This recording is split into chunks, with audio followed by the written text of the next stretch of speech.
एक बार फिर से आप सभी का स्वागत है हमारे YouTube चैनल टीचर्स अड्डा एमपी पर। तो प्यारे बच्चों, टेंसेस और सब्जेक्ट वर्ब एग्रीमेंट का ये सेकंड वीडियो है। कुछ क्वेश्चंस लगभग 15-20 क्वेश्चन मैं इसके पहले वाले वीडियो में आपको करा चुका हूँ। बचे हुए क्वेश्चंस को आज सॉल्व करते हैं। पहले वो वाला वीडियो देखें, उसके बाद इस वाली वीडियो को देखें। PDF की आप चिंता मत कीजिए प्यारे बच्चों, आपको हमारे टेलीग्राम चैनल टीचर्स अड्डा एमपी पर इसकी फ्री में PDF मिल जाएगी। बस यहाँ पर आप कंसेप्ट को समझिए। क्वेश्चन नंबर 16 बताओ जरा। वी और दो ऑप्शन है बेटा, have been living, have been live, her, here, since 1952। बेटा सिंस 4 वाला सेंटेंस होता है बेटा प्रेजेंट परफेक्ट कंटिन्यूअस। इसमें सिंस और फोर का प्रयोग होता है और हेल्पिंग वर्ब आती है हैज बीन और V4। हैज बीन के साथ में V4। तो बेटा V के हिसाब से हैव बीन V4 सही लग रहा है मेरे को, ये वाला आंसर। हैव बीन लिव है इसलिए ये गलत हो जाएगा।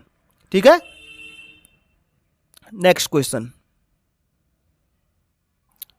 क्वेश्चन नंबर 17 बताओ जरा।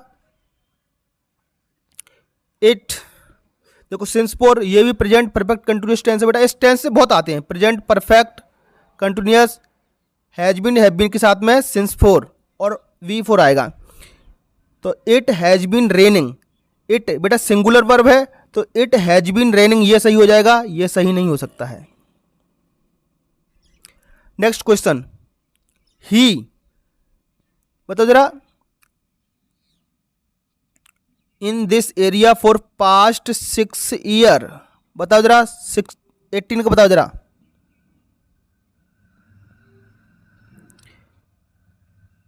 देखो बेटा लिव्स हो नहीं सकता क्योंकि ये प्रेजेंट इंडेफिनिट टेंस है नहीं। लिविंग के लिए बेटा मुझे क्या चाहिए बेटा, एजारएम वाजवर चाहिए। विल लिव हो नहीं सकता, तो he has been living in this area for past 6 years.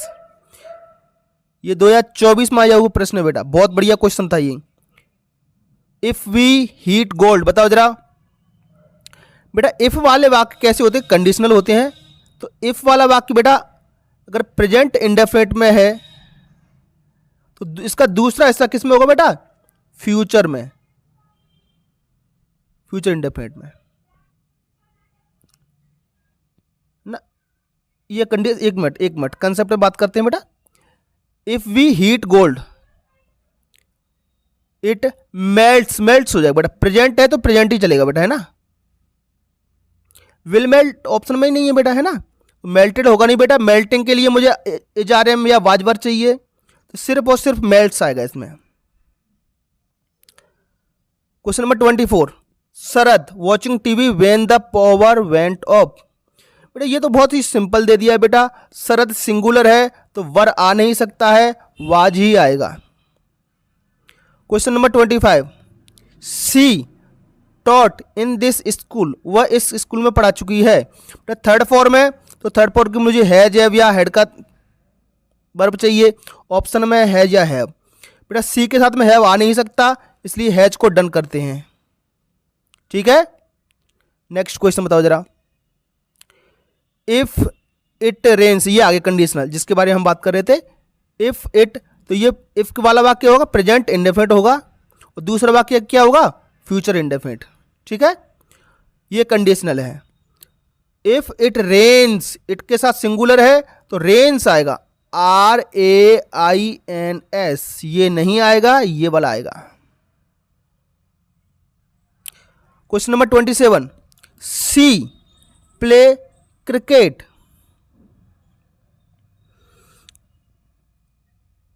बताओ जरा।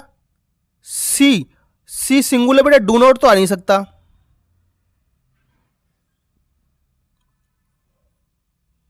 रेंस नहीं आ सकता है, डिड नॉट आ जाएगा बेटा। 2 बार डिड नॉट लग गया है, डिड नॉट सही है। सी डिड नॉट प्ले क्रिकेट, वह मैच नहीं खेलती। Ajay failed in the exam, बताओ जरा। बहुत बढ़िया बेटा, हैव आ सकता है क्या, वर आ सकता है क्या। ये थर्ड फॉर्म लगी है बेटा, तो बेटा हैव हो सकता था लेकिन अजय के हिसाब से हैव सूटेबल नहीं है, सिंगुलर है। वर्ब भी नहीं आएगा बेटा, ये भी प्लूरल वर्ब है, तो हैड बिल्कुल सही है।